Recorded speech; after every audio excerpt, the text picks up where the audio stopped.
الشيطان الرجيم بسم الله الرحمن الرحيم الحمد لله الذي لا يبلغ مدحته القائلون ولا يحصينا معه العادون ولا يؤدي حقه المجتهدون الذي لا يدركه بعد الحمم ولا يناله غوص الفتن الذي ليس لصفته حد محدود ولا نعت موجود ولا وقت معدود ولا أجل ممدود فطر الخلائق بقدرته ونشر الرياح برحمته وابتدى بالصخور ميدان أرضه والصلاة والسلام والتحية والإكرام على سيد أصل ما في الوجود سر الله في كل موجود نقطة دائرة الوجود صاحب لواء الحمد والمقام المحمود مولا ومولى الثقلين جد الحسن والحسين بالقاسم محمد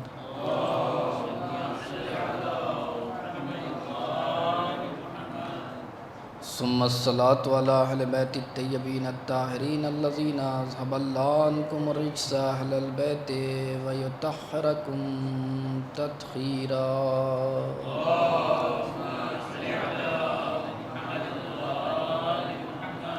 لا سيما بقية الله الأعظم روحي وأرواحنا له الفداء ولعنة الله على أعدائهم أجمعين من يومنا إلى قيام يوم الدين أما بعد فقد قال رسول الله صلى الله عليه وآله وسلم الدعاء صلاح المؤمن صلوات محمد وعلى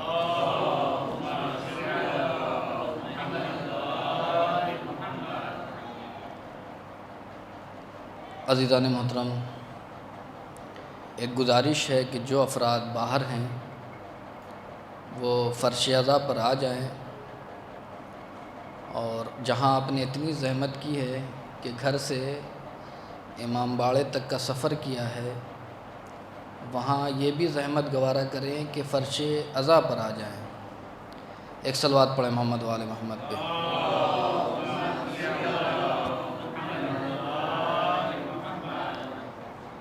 عزیزان محترم، دعاؤں کی شب، مناجات کی شب، روز عرفہ، شب عرفہ، اسی مناسبت سے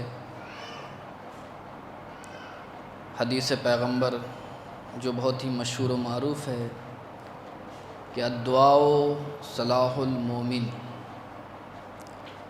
دعا مومن کا اسلحہ ہے کہ اگر انسان اپنے دشمن پر قابو پانا چاہتا ہے، اور انسان کا سب سے بڑا دشمن کون ہے؟ اس کا نفس ہے یا نہیں؟ اگر اس پہ قابو پانا چاہتا ہے تو کیا ایک بہترین طریقہ کیا ہے کہ اگر انسان اپنے دشمن پہ قابو پانا چاہتا ہے تو اسلحہ کا استعمال کرتا ہے یا نہیں؟ ویسے ہی اپنے دشمن شیطان کے مقابلے میں، اپنے نفس کے مقابلے میں، اپنی ڈیزائر کے مقابلے میں اگر قابو پانا چاہتے ہو، دفاع کرنا چاہتے ہو، تو اس کا بہترین ذریعہ کیا ہے؟ دعا ہے۔ اور دعا بہرحال تو ہر دن جو ہے انسان کو کرنا چاہیے، لیکن کچھ خاص موقع ایسے آتے ہیں کہ اللہ انسان کو بہانہ عطا کرتا ہے اپنی رحمت میں گھیرنے کے لیے۔ انہی میں سے ایک رحمت کیا ہے؟ یہ روز عرفہ ہے۔ اس لیے آپ نے حدیث سنی ہے، میں دہرانا نہیں چاہتا، مفاتی میں بھی ہے امام سجاد سے، کہ ایک شخص کو دیکھا اور کہا کہ مانگ رہا ہے کسی اور سے، تو کہا وائے حق، تجھے شرم نہیں آتی کہ آج کے دن بھی جو ہے تو غیر خدا سے مانگ رہا ہے؟ لہذا عرفہ کا دن نہایت ہی شب قدر کے بعد علماء بیان کرتے ہیں کہ جو مغفرت کا دن ہے وہ ہے عرفے کا دن، اور واقعاً خوش قسمت ہیں وہ لوگ کہ جو آج کے دن یا عرفات میں ہیں یا کربلا میں ہیں، اور ہم بھی ان برکات کو حاصل کر سکتے ہیں یہاں پہ رہ کے۔ ہمارا جسم تو یہاں پہ ہے، لیکن اس صورت میں ان برکات کو حاصل کر سکتے ہیں کہ جب ہماری روح جو ہے یا تو عرفات میں ہو یا کربلا میں ہو، یعنی ہم اپنے آپ کو روحی اعتبار سے ان ذوات مقدسہ سے متصل کر دیں اپنی روح کو۔ 2-3 گفتگو ہے خود آج کی شب جناب مسلم ابن عقیل کی شہادت کے حوالے سے، اور اسی کے غم میں آپ لوگ بیٹھے ہیں، لیکن جو سب سے پہلا مرحلہ عرفہ کے حوالے سے 2-3 باتیں دعا کے حوالے سے، لیکن اس سے پہلے کہ عرفہ کو عرفہ کیوں کہتے ہیں؟ ایک سوال، عرفہ کو عرفہ کیوں کہتے ہیں؟ اس کی علماء نے 3 جواب دیے ہیں۔ پہلا جواب امام صادق علیہ السلام کی حدیث ہے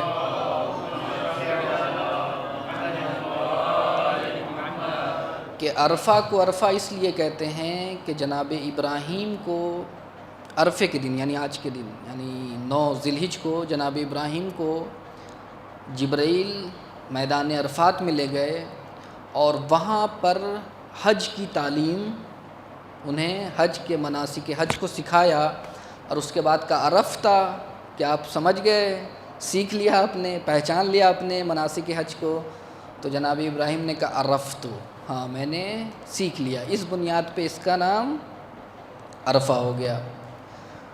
دوسری علت عرفہ کو عرفہ اس لیے کہتے ہیں کہ چونکہ وہاں جو بھی، یعنی اس دن یا تو عرفات میں ہو، یعنی میدان عرفات میں ہو، یا جہاں پہ بھی ہو، ہر مومن کیا کرتا ہے؟ اپنے گناہوں کا اعتراف کرتا ہے، اپنے گناہوں کا اعتراف کرتا ہے، لہٰذا اس بنیاد پہ اس دن کو روز عرفہ کہا گیا۔ تیسری وجہ جو علماء نے بیان کیا کہ ایک عرفہ کے معنی ایک صبر اور تحمل اور پیشنس کے ہیں، کہ چونکہ حاجی وہاں عرفات تک پہنچنے میں اسے زحمت ہوتی ہے، مشکلات کا سامنا کرنا پڑتا ہے، لہٰذا اس بنیاد پہ اس کو عرفہ کہتے ہیں، لہٰذا اس بنیاد پہ اسے عرفہ کہتے ہیں۔ یہ ایک مرحلہ تھا عرفہ کے حوالے سے۔ دوسرا مرحلہ دعا کے حوالے سے، کہ جو واقعاً آج کا دن جو ہے، اسی لیے مرزا جواد تبریزی اپنی کتاب المراقبات میں لکھتے ہیں کہ اس دن کا روزہ اہم ہے، اور 90 سال ظاہراً، جہاں تک اگر میں مس نہ کر رہا ہوں، 90 سال کے زندگی کے گناہوں کا کفارہ ہے، لیکن انہوں نے کہا لیکن اگر کوئی شخص روزہ رکھنے کی صورت میں دعائے عرفہ پڑھنے سے اور دعاؤں کو پڑھنے میں ضعف اور کمزوری محسوس کرتا ہے تو اس کے لیے مکروہ ہے کہ روزہ رکھے۔ اب اس مکروہ کا معنی یہ نہیں ہے کہ آپ نے کوئی گناہ کر دیا، مکروہ کا معنی یہاں پہ کہ آپ کو ثواب کم ملے گا، چونکہ جب روزے کے عالم میں ہوں گے تو ضعف اور کمزوری ہوگی، تو جب دعا پڑھیں گے تو وہ توجہ دعا کی طرف نہیں ہوگی جو ہونا چاہیے، جو خدا کی طرف ہونی چاہیے نہیں ہوگی، لہٰذا اس بنیاد پر کہا کہ نہیں، آج کے دن اتنی اہمیت کہاں ملے دعاؤں کے حوالے سے کہ انسان دعا کی طرف توجہ کرے، روزہ کو چھوڑ دے۔ البتہ جو صاحب صلاحیت ہیں وہ رکھ سکتے ہیں، ایسا نہیں ہے کہ مولانا نے کہا چھوڑ دینا بہتر ہے تو ہمارے لیے آزاد ہے، نہیں، تو لہٰذا یہ ہے کہ اتنا اہم دین ہے۔ اب اس کے بعد دعا کے حوالے سے 2-3 باتیں آپ کی خدمت میں گوش گزار کرنا چاہتا ہوں اور پیش کرنا چاہتا ہوں کہ اس دن کو دعائے عرفہ، یعنی عرفہ کے دن کو اگر آپ دیکھیں امام سجاد، یہ حیف ہے، یہاں پہ ایک شکوہ ہے سبھی، یعنی ایسا نہیں کہ آپ ہیں، ہر جامعہ اور معاشرہ ہمارا ایسا ہی ہے کہ جس چیز سے آشنا ہونا چاہیے تھا، جس چیز کی معرفت ہونی چاہیے تھی، وہ نہیں ہے۔ آج ہمارے جوانوں سے پوچھا جائے کہ نہج البلاغہ میں کتنے خطبے ہیں، کیا جواب آئے گا؟ نہیں معلوم ہے۔ صحیفہ سجادیہ میں کتنی دعائیں ہیں، بہت کم افراد ہیں انگلی پر۔ جو ہمارا طر امتیاز تھا، جو شیعت کا امتیاز تھا، اس کے حوالے سے دوسری قوم فائدہ اٹھاتی ہے اس کتاب سے، لیکن جس کا خزانہ ہے اسے خبر ہی نہیں کہ اس میں کیا ہے۔ کبھی کبھی یہی ہوتا ہے، قرآن مجید ہمارا خزانہ ہے، نہج البلاغہ ہمارا خزانہ ہے، لیکن ہم کو اس سے فائدہ اٹھانے کی موقع ہی نہیں ملتا۔ تو لہٰذا یہ ایک حیف ہے ہمارا معاشرہ جو ہے اس طریقے سے، کہ اس میں ایک دعا ہے عرفہ کے دن جو امام سجاد نے، ایک تو دعا بہت مشہور ہے جو آپ کل پڑھیں گے انشاءاللہ، لیکن اور بہت سی دعائیں ہیں کہ اس دن پڑھی جاتی ہے، جس میں ایک دعا نمبر 47 صحیفہ سجادیہ کی، عرفہ کے دن ہے، کہ جہاں امام سجاد فرماتے اس دن کی عظمت کو بیان کرتے ہیں کہ اللہم ھذا یوم عرفہ، پروردگار یہ دن، آج کا دن عرفے کا دن ہے، کیسا دن ہے؟ اب امام فرماتے یوم شرفتہ و کرمتہ و عظمتہ، یہ وہی عبارت ہے کہ جو آپ ماہ رمضان کی دعاؤں میں جو آپ پڑھتے ہیں، ان ھذا شہر عظمتہ و کرمتہ و شرفتہ و فضلتہ، پڑھتے ہیں نا رمضان کی دعاؤں میں، تو یہ تقریباً وہی عبارت ہے جو امام نے استعمال کیا کہ اس دن کو اللہ نے شرف بخشا ہے، کرامت بخشا ہے، عظمت بخشا ہے۔ وہ اس کے بعد کیا ایک جملہ ہے یہ ہمارے لیے کہ نشرت فیہ رحمتک، اس دن عرفہ کا دن کون سا دن ہے کہ جس دن اللہ نے اپنی رحمت کو نشر کر دیا ہے۔ اب یہ ہماری بدقسمتی ہے کہ ہم اس رحمت کو نہ لے سکیں، مسلسل گفتگو کیا ہم نے جمعے کے خطبے میں کہ ہماری بدقسمتی ہے، ہم نے اپنے ظرف وجود کو سمیٹ لیا ہے کہ وہ اتنا وسعت ہے رحمت کا، لیکن ہم جو ہے لینے کے لیے تیار نہیں ہیں۔ نشرت فیہ رحمتک، لہٰذا یہ سب سے اہم ہے کہ انسان آج سے لے کے کل شب تک رحمت کو تلاش کرے، خدا سے جو ہے لو لگائے، خدا سے امید لگائے، امید کی رات ہے۔ اور اسی لیے دو چیز دعا کے حوالے سے سب سے اہم چیز ہے، اور یہ سب سے ایک چیز یہ کہ انسان جب دعا کی منزل میں آئے تو اپنے چھوٹے سے چھوٹے گناہ کو بھی گناہ نہ تصور کرے، ایک اہم چیز ہے، اپنے چھوٹے سے چھوٹے گناہ کو بھی چھوٹا نہ سمجھے، یعنی ہوتا ہے کہ یہ تو کوئی مسئلہ نہیں ہے، ابھی میں نے کیا ہی کیا ہے، یہ ہوتا ہے نا ہمارے یہاں، اور کسی بھی بڑے گناہ سے مغفرت کے حوالے سے مایوس نہ ہو، یہ دو چیزیں ہیں۔ اسی لیے امام خمینی کا یہ جملہ ہے کہ شیطان، ہم آج چونکہ ان کی برسی کی بھی تاریخ تھی اور خیر اتفاق سے نام بھی آ گیا، کہ امام خمینی کا یہ جملہ ہے کہ شیطان دو طریقے کا وسوسہ کرتا ہے انسان کے اوپر، جو دو طریقے کا وسوسہ ہے۔ ایک وسوسہ یہ ہے کہ اسے اس کے گناہ کو کہتا ہے کہ یہ تم نے کیا ہی کیا، کچھ نہیں کیا ہے، یہ تم نے یعنی اس کے گناہ کو بہت چھوٹا، یعنی جو بھی انسان بہت سی چیزیں کرتا ہے اس کو کہتا ہے کہ تم نے کیا ہی کیا ہے، آج ہمیں کہا میں نے کیا ہی کیا ہے، انشاءاللہ خدا رحم الرحمین ہے، معاف کر دے گا، ہم نے کیا کیا، کچھ نہیں کیا۔ سب سے پہلا وسوسہ شیطان کا یہ ہوتا ہے، اور اسی لیے روایت ہے کہ کچھ گناہ ایسے ہیں کہ جو گناہ سے بھی بدتر ہیں، کچھ چیزیں ایسی ہیں جو گناہ سے بھی بدتر ہیں۔ اب آپ سوچیں گناہ تو خود بدتر چیز کا نام ہے ہی، اب اس سے بھی بدتر کوئی چیز ہے کہاں؟ کہ اگر انسان اپنے گناہوں کو چھوٹا سمجھے اور اس پہ خوشی منائے، پراؤڈ فیل کرے کہ میں نے کسی کو ٹوپی پہنا دیا، بہت خوش ہو رہا، میں نے کسی کو دھوکہ دے دیا، میں نے اسے بیوقوف بنا دیا، یہ کیا ہے؟ خود گناہ سے بھی بڑھ کے گناہ ہے، آپ سمجھیں؟ اس لیے مانگا کہ دو وسوسہ، ایک تو انسان کو یعنی وسوسہ کرتا ہے شیطان کہ چھوٹا تصور کرواتا ہے کہ اس میں نے کیا ہی کیا، میں نے کچھ نہیں کیا۔ اسی لیے روایت ہے ثواب الاعمال میں شیخ صدوق علیہ الرحمہ نے، اس لیے کہ من اذنب ذنبا، کہ اگر کوئی گناہ کرے اور اس کے بعد اس پہ خوش ہو، وہی میں نے کہا پراؤڈ فیل کرے، خوش ہو کہ میں نے تو آج جو ہے ان کو جو ہے بیوقوف بنا دیا، ان کو دھوکہ دے دیا۔ دھوکہ عزیز و اسلام میں دھوکہ کھانا جو ہے بد کرداری کی علامت نہیں ہے، دھوکہ دینا بد کرداری کی علامت ہے۔ کوئی بہت خوش ہے کہ میں تو بہت چالاک ہوں، ایسے معاشرے میں بہت ایسے لوگوں کو بہت چالاک سمجھا جاتا ہے کہ وہ تو اپنا کام بنا لیتا ہے ادھر ادھر کر کے ہیں، تو ایسے لوگوں کو کہا نہیں، اس پہ کیا ہے کہ من اذنب ذنبا، جو گناہ کرے اور اس پہ خوش ہو تو کیا ہے، وَهُوَ ذَائِقٌ دَخَلَ النَّارَ وَهُوَ بَاقٍ، تو خدا اس کے ساتھ کیا کرے گا کہ اسے جہنم میں ڈالے گا جبکہ وہ روتا ہوا رہے گا، یہاں آج خوش ہیں اس گناہ پہ، جہنم میں۔ اسی لیے ایک روایت ہے امام سجادی کا، وہ جملہ تھوڑا سا میں تفصیل ہے، یہ میں جملے کو دہرانا چاہتا ہوں کہ انسان اپنے گناہوں کو چھوٹا نہ سمجھے، کوئی ایک گناہ کو بھی چھوٹا نہ سمجھے، یہ دعا کا سب سے پہلا اصول ہے کہ انسان اپنے گناہ کو چھوٹا نہ سمجھے۔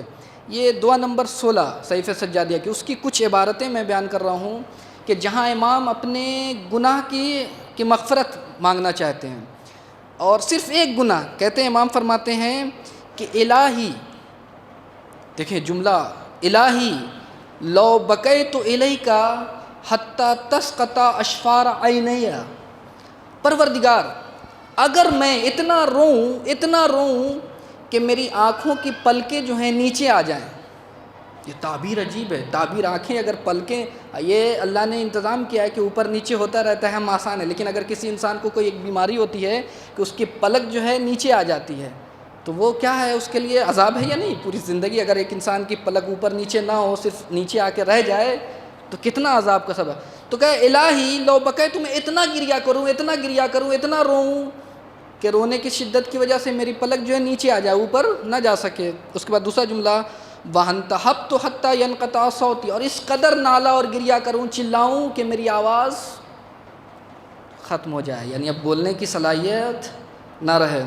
اور اس کے بعد قُمْتُ لَكَ حَتَّى تَنْتَشَرَّ قَدْمَايَ، اور میں اتنی دیر تک کھڑا رہوں عبادت میں، نماز میں پڑھتا رہوں، عبادت کرتا رہوں تاکہ ہمارے پیر میں یہاں تک کہ ورم آ جائے، پھول جائے، سوج جائے.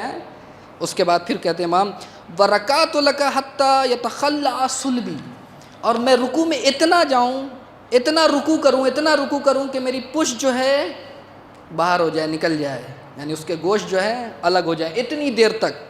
اور اس کے بعد وَسَجَدْتُ لَكَ حَتَّى تَتَنْفَقَّ حَدَقْتَايَ، اور میں سجدہ کروں. کیسا سجدہ کروں؟ اتنا سجدہ کروں کہ میرے آنکھوں کے ڈھیلے جو ہیں وہ باہر آ جائیں. اور اس کے بعد پھر میں کیا کھاؤں؟ صرف جو ہے زمین میں. اور اس کے بعد نالا کروں، گریا کروں. یہ بہت سی عبارتیں ہیں، میں بیچ میں چھوڑ رہا ہوں. لیکن کس لیے کروں؟ سوال یہ کہ کس لیے؟ امام کہہ رہے ہیں کہ کس لیے یہ تمام چیزیں؟ میں گریا کروں کہ میری پلک جو ہے نیچے آ جائے، اتنا رکوع کروں کہ مثلا تمام چیزیں، یہ کس لیے؟ امام فرماتے ہیں ما استوجبت بذلک محو سیئۃ واحدہ من سیئاتی، کہ میں اتنا کرنے کے بعد صرف یہ تجھ سے خواہش کروں کہ پروردگار میرے ایک گناہ کو معاف کر دے، تو میں اس لائق نہیں ہوں کہ تو میرے گناہ کو معاف کر دے. سمجھے آپ؟ کہ میں اتنا کرنے کے باوجود، اتنا گریا کروں، اتنا نالا کروں، اس کے بعد مجھ میں لیاقت نہیں ہے، میں ڈیزرو نہیں کرتا، مجھ میں صلاحیت نہیں ہے کہ تو میرے ایک گناہ کو معاف کر دے. کیوں؟ سوال کیوں معاف نہ کرے ایک گناہ؟ اس لیے کہ یہ گناہ نہیں ہے، خدا کی نافرمانی ہے. آج ہم بڑی شخصیتوں کا اگر کوئی حکم دے، کوئی اگر ہمارے والد بزرگوار یا کوئی افسر کوئی حکم دیتا ہے، تو اگر اس کی نافرمانی ہو جاتی ہے تو کتنا عتاب کا شکار ہوتا ہے انسان، سوچ بھی نہیں سکتا. وہی امام کہہ رہے تھے کہ گناہوں کو ہم نے بہت سوچا. اور دوسری طرف ابو حمزہ صومالی میں یہی امام نے فرمایا کہ جب میں اپنے گناہوں کو دیکھتا ہوں تو ڈر جاتا ہوں، لیکن جب تیری رحمت کو دیکھتا ہوں تو امیدوار ہو جاتا ہوں. یہ امام نے فرمایا. تو امام نے کہا کہ اگر اتنا کرنے کے باوجود میں نالا و گریا اور یہ تمام چیزیں رکوع سجدہ کرنے کے باوجود صرف ایک گناہوں کی معافی مانگنا چاہوں، تو میرا حق نہیں ہے کہ تو مجھے معاف کر دے. اور اس کے بعد امام نے فرمایا وَإِن كُنْتَ تَغْفِرْ لِي، اگر تو مجھے معاف کر دے. دیکھیں کیسے دعا کی جاتی ہے، سیکھیں ہم امام سے. وَإِن كُنْتَ تَغْفِرْ لِي، کہ اگر تو مجھے معاف کر دے گا تو کیا ہے، إِنَّ ذَلِكَ غَيْرُ وَاجِبٍ لِي بِاسْتِحْقَاقٍ، میرا کوئی حق نہیں ہے تجھ پہ، یہ تیرا کرم ہے، یہ تیرا لطف ہے، یہ تیری عنایت ہے کہ تو مجھے معاف کر دے. ورنہ میرا کوئی حق نہیں ہے، اس لیے کہ میں نے ایسی نافرمانی کی ہے کہ میرا حق ہے کہ ایک گناہ کی بنیاد پہ میں جہنم میں جاؤں. اس لیے کہ تیری جیسی شخصیت، اس کی شان کے خلاف میں نے کام کیا ہے، تو میرا حق ہے کہ میں جہنم میں جاؤں. لیکن اگر تو معاف کر دے تو میرا حق نہیں ہے کہ میں یہ کہوں کہ چونکہ میں نے اتنی عبادتیں کی، میں نے اتنا گریا کیا، میں نے اتنا نالہ و شیون کیا، اس لیے تو مجھے معاف کر سکتا. کہ نہیں، یہ نہیں ہے، بلکہ جو تو نے معاف کیا ہے تیری رحمت کا تقاضا ہے، تیرے لطف و کرم کا نتیجہ ہے. اور اس کے بعد وَإِن كُنْتَ تَغْفِرْ لِي إِنَّ ذَلِكَ غَيْرُ وَاجِبٍ لِي، اور کہ اگر میں نے جو گناہ کیا میں اس کا حقدار ہوں کہ جہنم میں جاؤں. فَإِن تَعْزِيَتِي فَأَنْتَ غَيْرُ ظَالِمٍ لِي، اور اگر تو نے مجھے عذاب میں مبتلا کیا، اگر تو نے معاف کر دیا تو یہ تیرے کرم کا نتیجہ ہے. اور اگر تو نے مجھے عذاب میں مبتلا کر لیا تو پھر یہ نہیں ہے کہ تو نے مجھ پہ ظلم کیا ہے، بلکہ عین عدالت سے کام لیا تو نے. اور اس کے بعد امام فرماتے ہیں کہ لیکن میں خدا سے کیسے، اب دیکھیں یہ تمام چیزوں کو بیان کرنے کے بعد امام فرماتے ہیں الہی فَإِذْ قَدْ تَقَمَّدْتَنِي بِسِتْرِكَ فَلَمْ تَفْزَنِي، یہاں تک کہ تو نے میرے ساتھ اتنا کرم کیا کہ میں گناہ کرتا رہا لیکن تو نے اسے بندگان خدا سے چھپایا ہے، اتنا کرم کیا ہے۔ خدا بند عالم ایک کرم اور کر کہ میرے گناہوں کو میرے لیے رسوائی کا سبب قرار نہ دے، فلا تفضح۔ یہ ایک رخ ہے سکے کا کہ انسان جب خدا کی بارگاہ میں آئے تو اپنے گناہوں کو چھوٹا نہ سمجھے۔ اس لیے امام خمینی نے کہا کہ دو وسوسہ ہے شیطان کی طرف سے، ایک تو گناہ کے سلسلے میں کہ وہ گناہ جو تم نے کیا ہے وہ تمہارا کچھ ہے کیا ہی نہیں تم نے، یہ ہوتا ہے ہمارے یہاں بہت سے ایسے گناہ ہوتے ہیں میں نے کیا ہی کیا ہے، میں نے کچھ نہیں کیا، یہ وسوسہ ہوتا ہے شیطان کا۔ امام خمینی کہتے ہیں دوسرا وسوسہ کیا ہے کہ جب توبہ کی منزل آتی ہے تو وہاں پہ کہتا ہے میں نے تو اتنا گناہ کیا ہے، توبے کا فائدہ نہیں ہے۔ یہ ہے دوسرا بات۔ ابھی امام سجاد نے کہا یہ ڈرانے والی چیز ہے، انسان خوف کھائے اپنے گناہوں سے لیکن رحمت سے کبھی بھی مایوس نہ ہو۔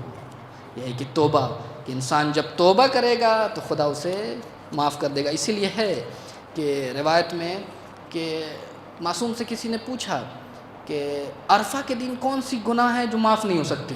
سارے گناہ تو معاف ہو سکتے ہیں لیکن ایک گناہ ہے کہ جو عرفہ کے دن بھی معاف نہیں ہوگا۔ اب چونکا وہ راوی یہ کون سا ہے؟ سارے گناہ جتنے بھی کبیرہ صغیرہ سب ہے وہ سب معاف ہو سکتے ہیں لیکن ایک گناہ معاف نہیں ہو سکتا۔ کیا ہے کہ اگر کوئی انسان دعائے عرفہ پڑھنے کے بعد، عبادت کرنے کے بعد، اپنی مغفرت کرنے کے بعد، توبہ کرنے کے بعد خدا کے سلسلے میں یہ گمان کرے کہ خدا نے مجھے پتہ نہیں معاف کیا یا نہیں کیا، نہیں، یہ گمان نہیں کرنا ہے بلکہ انشاءاللہ خدا ہمیں معاف کرے گا۔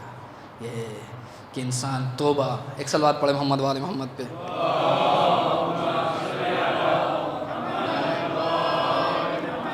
لہذا سب سے پہلا مرحلہ ہے کہ کوئی گناہ صغیرہ نہیں ہے اگر اصرار ہے تو، اور کوئی گناہ جب اگر توبہ ہے تو کبیرہ نہیں ہے۔ یہ ذہن میں، کوئی گناہ صغیرہ نہیں ہے اور کوئی گناہ کبیرہ نہیں ہے۔ اسی لیے کہ ایک راوی آیا امام صادق علیہ السلام سے، اور یہ امام باقر علیہ السلام سے بھی یہ روایت ہے، محمد ابن مسلم، اور آگے کہتا ہے کہ مولا اگر کسی نے توبہ کیا، ہوتا ہے ہمارے یہاں کہ کسی گناہ سے توبہ کیا پھر توبہ کو توڑ دیا پھر اسی گناہ میں مبتلا ہو گیا تو مولا کیا معاف ہو سکتا ہے؟ ایک بار تو نہیں، کہاں بالکل معاف ہو سکتا ہے۔ پھر اس نے راوی نے محمد ابن مسلم نے کہا کہ مولا اگر پھر اس نے دو مرتبہ کے بعد تیسری مرتبہ بھی توڑ دیا اپنے توبہ کو کہ پھر گناہ میں ملوث ہو گیا تو کیا معاف ہو سکتا ہے؟ خدا معاف کر دے گا؟ کہاں معاف کر سکتا ہے؟ کئی مرتبہ کہا کہ پھر اگر توڑا تو ایک مرتبہ گھور کے دیکھا، یہ روایت سے پتہ چلتا ہے کہ امام غضبناک ہوئے، محمد نے کہا کہ تم کیا چاہتے ہو کہ خدا کی رحمت سے لوگوں کو ڈراؤ، نا امید کرو؟ نہیں، خدا جو ہے اس کو معاف کر دے گا۔ یہی تقریباً اسی طریقے کی ایک روایت ہے کہ امام علی علیہ السلام کے پاس بھی کہ میں نے مولا اگر کسی نے توبہ کر لیا تو کیا اس کے معاف ہو جائیں؟ کہا توبہ کے بعد پھر اسی گناہ میں ملوث ہوا، کیا معاف کرے گا خدا توبہ کرنے کے بعد؟ کہا نہیں، ہاں۔ کہا کئی مرتبہ وہ توبہ کرتا ہے اور پھر گناہ میں جاتا ہے تو کیا خدا معاف کرے گا؟ تو کہاں معاف کرے گا؟ کہا کب تک؟ تو عبارت ہے، امام علی فرماتے ہیں کہ حتیٰ یکون الشیطان هو المحصور، اس وقت تک خدا اس کو معاف کرتا رہے گا جب تک کہ خود شیطان اس سے کہے کہ نہیں اب میں اس کو بہکا نہیں سکتا، خود جو ہے شیطان عقب نشینی کر لے، پیچھے ہٹ جائے۔ خدا بندوں کے پیچھے ہمیشہ پشت پناہ ہے، کبھی بندوں کو تنہا نہیں چھوڑتا، بس شرط یہ ہے کہ انسان بھی خدا کی طرف لو لگائے۔ بس یہ مرحلہ ہے، یہ پوری دعاؤں کا خلاصہ یہ ہے۔ میں جلدی وقت گزر گیا اور گفتگو تھی لیکن میں چھوڑ رہا ہوں کہ دوسری طرف بھی مجھے جانا، ایک دو جملے چونکہ آج کی مناسبت سے، کہ یہ جو نہایت مرحلہ یہ ہے کہ انسان دعاؤں میں ان دو چیزوں کو خیال رکھے، اپنے کسی گناہ کو چھوٹا نہ سمجھے اور خدا کی رحمت سے کبھی بھی مایوس نہ ہو۔ یہ ہے کہ انسان اگر مایوس ہو گیا تو یہ سب سے بڑا گناہ ہے کہ خدا کی اس نے عظمت کو جو ہے چھوٹا سمجھا، اس کی مغفرت کو اس نے چھوٹا سمجھا۔ اور دوسری چیز جو آج کے دن یعنی عرفہ کے دن ہے، دعاؤں کے ساتھ ساتھ انسان ایک چیز ہے وہ ہے زیارت امام حسین۔ آپ نے سنا ہوگا کہ پروردگار عالم حاجیوں سے پہلے جو عرفات کے میدان میں، ان سے پہلے جو کربلا میں ہیں، پروردگار عالم کی رحمت جو ہے ان کے اوپر ہے، پہلے پہنچتی ہے بعد میں. یہ کیوں ہے آخر؟ اس کا بھی کئی مرتبہ میں نے تکرار کیا. اس کا ریزن اور وجہ یہ ہے کہ اگر حسین ابن علی کی قربانی نہ ہوتی تو نہ یہ منی ہوتا، نہ یہ حج ہوتا، نہ یہ زمزم ہوتا، نہ مکہ ہوتا. یہ قربانی حسین کا نتیجہ ہے، لہٰذا کہا کہ جاؤ پہلے کربلا کی طرف رخ کرو.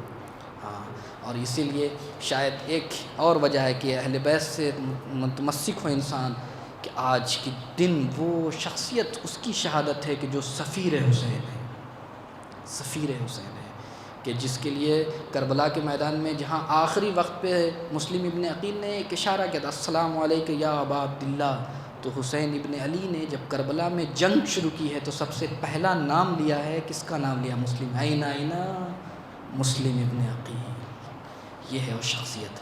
اور بہرحال وقت نہیں ہے کہ میں زیادہ علم اور اس کے حوالے سے گفتگو کروں، لیکن ایک جو گفتگو ہے کہ جب یہ ان کی اگر مسلم ابن عقیل کے لیے اگر ایک لفظ صرف یہ ہو، اور بہت سی روایتیں ہیں. ایک روایت یہ ہے خود پیغمبر اسلام کہ جب عقیل کو دیکھتے تھے، جناب عقیل یعنی جناب مسلم کے والد بزرگوار کو، امام علی کے بھائی، تو کہتے تھے کہ مجھے تم سے دو وجہ سے محبت ہے، دو طرفہ محبت ہے.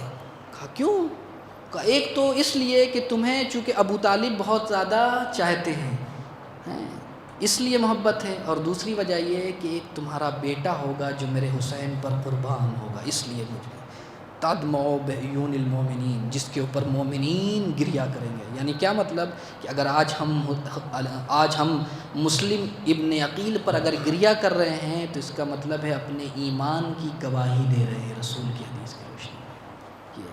اور اسی لیے اب بہت وقت نہیں ہے، بس ایک جملہ کہ جناب مسلم کے کردار کو کمزور کرنے کے لیے دو طریقے کی روایت گڑھی گئی. ایک روایت یہ ہے کہ جب بھیجا انی باعث الیکم، میں جناب مسلم عقیل کو جب اپنا سفیر بنا کے کوفے کی طرف بھیجا تو میں بھیج رہا ہوں کس کو؟ جو میرا بھائی ہے، اخی و ابن عمی، میرا چچا زاد بھائی ہے، وثقتی، اور میرا بھروسے مند ہے، میں اس پہ بلیو کرتا ہوں، یقین کرتا ہوں، اعتماد کرتا ہوں، من اہل بیتی، میرے اہل بیت کی فرد ہے. کون ہے یہ؟ مسلم ابن عقیل کون ہے؟ حسین کے اعتماد کا نام حسین مسلم ابن عقیل ہے. دو روایتیں گڑھی گئیں جناب مسلم کے کردار کو. ایک کہ جب یہ جا رہے تھے تو جو کچھ لوگ راستہ بتانے والے تھے کوفے کی طرف، تو وہ راستے ہی میں فوت ہو گئے. تو یہاں پہ جناب مسلم نے خط لکھا، یہ گڑھی گئی روایت کردار کو کمزور کرنے کے لیے. خط لکھا کہ مولا میں جن لوگوں کے ساتھ جا رہا تھا جو راستہ بتا رہے تھے وہ اس دنیا سے چلے گئے، لہٰذا لگتا ہے کہ یہ سفر جو ہے مبارک نہیں ہے، لہٰذا میں آنا چاہتا ہوں. دیکھیں آپ کردار کے کس طریقے سے کردار کشی کرنا چاہتے ہیں.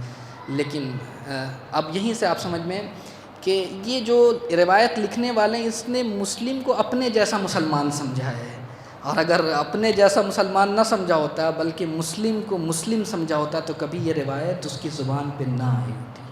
کیوں؟ ایک وجہ، اور یہ ہمارے معاشرے میں بھی ہے، کہ کہا کہ اس لیے کہ سفر میں موت ہو گئی، لہذا مسلم نے کہا کہ میں، اس کا مطلب ہے کہ یہ آیا شریعت میں جائز ہے بھی یا نہیں. جس کو امام وقت کہہ رہا ہے یہ ثقتی میرا معتمد ہے، وہ احکام شریعت سے بھی بے خبر ہو، یہ ممکن ہے؟ کیسے؟ وہ یہ ہے کہ دیکھیں ہمارے یہاں شریعت اسلام میں اچھی چیز کو دیکھ کر اچھے فیوچر کا خیال کرنا یہ جائز ہے. یہ اس کو کہتے ہیں مثبت اندیشی، پوزیٹیوٹی، کہ اچھی چیز کو دیکھ کر اچھے فیوچر کا اندازہ لگانا یہ جائز ہے. لیکن بری چیز کو دیکھ کر برے فیوچر کا، برے حالات کا اندازہ کرنا یہ جائز نہیں ہے. اب آپ سمجھیں یہ جائز نہیں ہے. اس لیے آپ دیکھیں جب جناب پیغمبر اسلام جب مکے سے مدینہ کی طرف ہجرت کر رہے تھے تو ایک شخص ملا، اور ملنے کے بعد اس سے نام پوچھا تو کہا کہ میرا نام سالم ہے. تو پیغمبر اسلام نے کہا چلو اس کا مطلب ہے کہ میری سلامتی، صحت و سلامتی کے ساتھ میں مدینہ پہنچ جاؤں گا. یعنی اچھی چیز کو دیکھ کر اچھے فیوچر کا اندازہ لگایا، یہ جائز ہے. پھر آگے بڑھے، پھر ایک شخص ملا تو ملنا، اور اس کے بعد اس سے پوچھا تو کہا میرا نام ناصر ہے. تو کہا لقد نصرنا، اللہ نے ہماری نصرت کا بھی انتظام کر دیا. یعنی اچھے فیوچر کو دیکھ کے اچھی چیز کو دیکھ کے اچھے فیوچر کا اندازہ لگانا یہ جائز ہے، لیکن بری چیز کو دیکھ کے، جس کو فعل بد کہتے ہیں، کہ مولانا کیا کریں، میں باہر نکلا اور راستے میں بلی آ گئی، راستہ کاٹ دیا، تو کیا اس کی اسلام میں اجازت ہے؟ کہا نہیں، اس کی اجازت نہیں ہے۔ یعنی کیا مطلب کہ فعل بد کی اجازت نہیں اسلام میں، اس لیے کہ اس کو خدا کے اوپر اعتماد نہیں ہے۔ اور اس لیے ہے، یہ ہمارے یہاں برائیاں نہیں ہیں، یہ معصوم کے زمانے سے ہے۔ ایک شخص آیا اور معصوم سے پوچھا کہ مولا میں کیا کروں، جب میں نکلا باہر تو بلی راستے میں آ گئی، میں کیا کروں؟ تو امام مسکرائے، کہا کہ بلی نے اگر تمہارا راستہ کاٹ دیا تو بلی تو کوئی ایسی کدال وغیرہ لے کے نہیں آئے ہوگی کہ گڈھا کھود دیا کہ تم نہیں جا سکتے، اگر اس نے تمہارا راستہ کاٹ دیا تو تم بلی کا راستہ کاٹ دو۔ کیا تم اشرف مخلوقات ہونے کے باوجود تم میں اتنی صلاحیت نہیں ہے کہ بلی کے راستے کو کاٹ سکے، تو پھر اشرف کیسے ہو؟ تو کیا مطلب کہ جو گڑھی گئی کہ مسلم نے دیکھا کہ نہیں اب موت ہو چکی ہے، اور اس کی بنیاد پہ فعل بد لیا کہ میرے لیے سفر مبارک نہیں ہے، یہ در حقیقت اس کا انتظام حسین ابن علی نے پہلے ہی کر دیا تھا کہ یہ مسلم نہیں ہے، ثقتی من اہل بیتی، یہ میرا بھروسے مند ہے، اور میرا بھروسے مند وہ ہو ہی نہیں سکتا جسے احکام شریعہ کی خبر نہیں۔ وہ تم جیسے مسلمان ہو سکتے ہو، مسلم ابن عقیل نہیں ہو سکتا۔ حسین ابن علی کے اعتماد کا نام ہے مسلم۔ ایک اور گفتگو تھی لیکن میں چھوڑ رہا ہوں اس لیے کہ وقت بہت جلدی سے گزر گیا۔ یہ ایک رخ تھا مسلم کے کمزور کی، جس نے مسلم کو کردار کو، لیکن حسین ابن علی نے اس کے اوپر پہلے ہی خط بطلان کھا دیا تھا کہ انی باعث علیکم، یا میں کسے بھیج رہا ہوں، یہ مسلم نہیں ہے، میرا معتمد ہے، میرا بھروسے مند ہے، میرا بھائی ہے، میرے اہل بیت کی فرد ہے، لہٰذا اس کے کردار میں کوئی خامی ہو یہ امکان نہیں ہے۔ یہ حسین ابن علی نے پہلے ہی اس چیز کے اوپر۔ دوسری روایت جو خاندان مسلم ابن عقیل ہیں ان کی شخصیت کو کمزور کرنے کے لیے، کہ جب یہ خبر پہنچی، آپ نے سنا ہوگا مصائب کے ذیل میں کہ جب جناب مسلم کی خبر پہنچی امام حسین کو، راستے میں تھے کربلا کے راستے میں منزل زبالہ پہ ظاہراً، تو وہاں پہ جب خبر پہنچی ہے تو خاندان بنی ہاشم اور اولاد عقیل بھی موجود تھی، تو کہا کہ یہ ہو گیا اور کوفہ والوں نے غداری کی اور مسلم کو شہید کر دیا، اب کیا کرنا ہے؟ تو وہاں پہ مورخین نے لکھا کہ جو خاندان عقیل کے فرزند تھے، اولاد عقیل، وہ سب کھڑے ہو گئے غیظ و غضب میں، اور کہا کہ مولا چونکہ انہوں نے غداری کی، لہذا جب تک ہم وہاں جائیں گے کوفے میں اور وہاں قاتلین مسلم سے بدلہ نہیں لیں گے تب تک ہم خاموش نہیں رہ سکتے۔ یعنی پورے کربلا کو کیا بنا دیا کہ یہ در حقیقت مسلم کا ریونج ہے، یہ بدلہ ہے، یہ انتقام ہے، یہ ہے کمزور۔ لیکن وہ نہیں جانتے، اگر ایسا ہوتا بھی تو جب یہ قافلہ گیا ہے اور پھر درمیان میں ہر کا لشکر آیا اور اس کے بعد کربلا میں پہنچا، تو جانا تھا تو کربلا کوفہ میں جاتے۔ اس سے یہ سمجھ میں آتی ہے کہ مسلم کے کردار کو اور خاندان مسلم کے کردار کو کمزور کرنے کے لیے یہ روایت کڑی گئی۔ لہٰذا یہ ہے کہ نہ مسلم میں کمی ہے، یہ کون کہہ رہا ہے، یہ وہ مسلم کو اپنے جیسا مسلمان سمجھتا ہے، نہ مسلم ہمارے جیسے مسلمان ہیں، بلکہ یہ اہل بیت من اہل بیتی، یہ اہل بیت کی فرد ہے۔ کون فرد ہیں کہ جس کے لیے امیر المومنین کہ لا یقاس بآل محمد من هذه الامة احد، کوئی ایسا نہیں ہے کہ جس کا قیاس، جس کا مقابلہ جو آل محمد سے کیا جا سکے، سنت میں کوئی نہیں، یہ اہل بیت کی فرد ہے، ان کا کوئی، ان کی جرت۔ یہ راوی نے کوشش کی کہ در حقیقت جناب مسلم کی کردار کشی کی، یہ شجاع نہیں تھے، بہادر نہیں تھے، فوراً گھبرا گئے، نہیں، لیکن اگر تاریخ میں دیکھیں تو مسلم جیسا کوئی شجاع نظر نہیں آتا۔ اور یہی وجہ ہے عزیزو کہ امام حسین کے پاس 4 شخصیتیں ایسی تھیں کربلا میں کہ اگر یہ کربلا میں آ گئی ہوتی تو بہت سخت تھا حسین ابن علی کے لیے روکنا۔ 4 شخصیتیں ایسی تھیں۔ ایک محمد حنفیہ کی شخصیت کہ جس کو مدینے میں اپنا نمائندہ بنا کے چھوڑا، ایک مسلم ابن عقیل کی شخصیت کہ جس کو کوفے میں بھیجا۔ یہ امامت کی حکمت عملی تھی کہ طاقت کو تقسیم کر دیا۔ ایک زین العابدین کہ جو شب عاشور بیمار ہو گئے، اور ایک عباس۔ یہ 4 شخصیتیں ایسی تھیں کہ جو اگر تنہا کافی تھے پورے لشکر کے لیے۔ لہٰذا یہ ہے عزیزو، آج ہم اسی سفیر حسین کا غم منانے کے لیے بیٹھے ہیں۔ ہاں کون مسلم، حسین کے اعتماد کا نام مسلم۔ ہاں عزیزو، ایک مسلم ہے، بس بہت جلدی میں پوری تفصیل نہیں بیان کر سکتا، وقت بھی نہیں ہے، کہ مسلم ہیں جب پہنچے ہیں تو استقبال ہوا، 18,000 افراد نے بیعت کی، لیکن آج کا دن ہے کہ جب نماز عشاء کے بعد واپس پلٹتے ہیں تو دیکھتے ہیں کوئی نہیں ہے، نہ کوئی دائیں طرف ہے نہ کوئی بائیں طرف ہے۔ اب ایک پردیسی کے لیے کتنا سخت ہے، آپ بھی سفر کرتے ہیں، ایک غریب ایک پردیسی کے لیے کتنا سخت ہے، کسی اجنبی ملک میں، اجنبی شہر میں کوئی مسلم کی غربت سے پوچھے، مسلم ہیں کہ کوفے کی گلیوں میں بھٹک رہے ہیں، جس کے یہاں مہمان تھے اس کو پہلے ہی حانی ابن عروہ کو قتل کر دیا گیا، اب جائیں تو کہاں جائیں، جائیں تو کہاں جائیں، ٹہلتے ٹہلتے مسلم ہیں کہ گھر کے دروازے پر بیٹھ گئے، اور ماحول اتنا ناسازگار ہے کہ سب کو اپنے گھر والوں کی فکر ہے۔ آج ہمارے یہاں بھی اگر ماحول خراب ہو جاتا ہے تو مائیں پریشان ہو جاتی، میرا بیٹا کہاں ہے، میرا شوہر کہاں، یہی حال کوفے کا تھا۔ مسلم تھک ہار کر بیٹھ گئے، اور جس گھر کے دروازے پہ بیٹھے وہ گھر ایک مومنہ کا تھا جس کا نام طوٰا تاریخ نے لکھا ہے، اس کا بھی ایک بیٹا تھا بلال، تاریخ نے لکھا ہے کہ وہ بھی بار بار آتی ہے دروازے کے باہر، میرا بیٹا کہاں ہے۔ اسی اثنا میں دیکھتی ہے کہ ایک شخص ہے جو سر کو جھکائے ہوئے بیٹھا ہوا ہے۔ ایک مرتبہ کہتے ہیں کہ جو مومن کا دل بہت نرم ہوتا ہے، سوال یہ کہ اشاد علماء نے ایک وجہ لکھی کہ سوال شاید اس لیے کیا مسلم سے کہ تمہاری بھی بیوی ہوں گے، تمہارے بھی بچے ہوں گے، تمہاری بھی ماں ہوگی، حالات ناسازگار ہیں، وہ تمہارا انتظار کر رہی ہوں گی، تم یہاں کیوں بیٹھے ہو، جاؤ اپنے گھر جاؤ۔ کہا اے شخص تو کون ہے، کیوں بیٹھا ہوا ہے؟ مسلم سر جھکائے کچھ نہیں بولا، اور ایک مرتبہ پھر تھوڑی دیر کے بعد پھر آتی ہے، پھر دیکھتی ہے کہ مسلم ہیں کہ سر کو جھکائے ہوئے بیٹھے ہوئے ہیں۔ ایک مرتبہ پھر کہتی ہے کہ مسلم، ایک مرتبہ کہتی ہے کہ تو کون ہے، تو نام کیوں نہیں بتاتا؟ مسلم نے سر کو جھکایا، بس ایک جملہ کہا، اے مومنہ اگر ہو سکے تو ایک کاسے آب لا، میں پیاسا ہوں، ایک کاسے آب لا۔ اب مسلم نے کاسے آب لیا، پانی پیا۔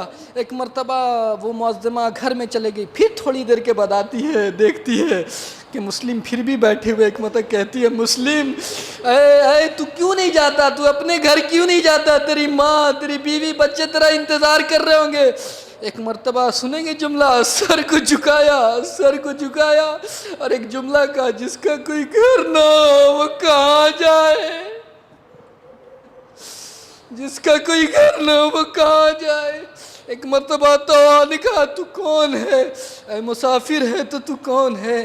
ایک مرتبہ کہتے کہ وہ مسلم ابن عقیل نے کہا کہ انا مسلم ابن عقیل، میں مسلم ابن عقیل سفیر حسین ہوں۔ جیسے ہی نام سنا کہا آغا آپ میرے گھر پہ تشریف لائیے، ارے ہماری خوش قسمتی ہے کہ آپ ہمارے گھر کے مہمان ہو۔